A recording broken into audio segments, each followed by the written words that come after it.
xiǎojiě, Miss in Chinese culture, a guide to addressing women. 小姐 translates to Miss and commonly addresses young ladies. It's usually paired with a surname such as Huáng 小姐 for Miss Huang. However, if you know a woman's profession, it's more appropriate to use her job title with her surname.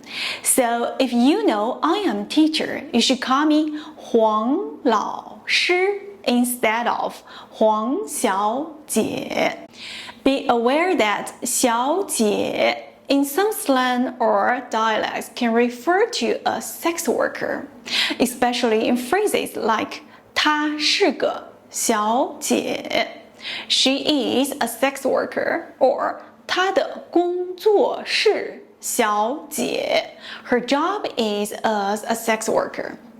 To avoid misunderstandings, it's best to use a format surname plus 小姐 such as 王小姐 Miss Wang, 张小姐 Miss Zhang, or 高小姐 Miss Gao, which is safe and respectful.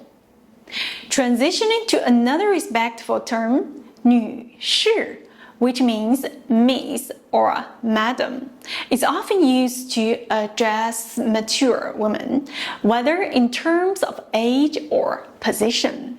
As a sign of respect, it can be paired with a surname such as 王女士 for Miss Wang, or used independently in more formal situations. In casual context for young ladies, 小姐姐 is used without the surname. To conclude, are you clear about the three terms? 小姐, 女士, and 小姐姐? Leave your comments below.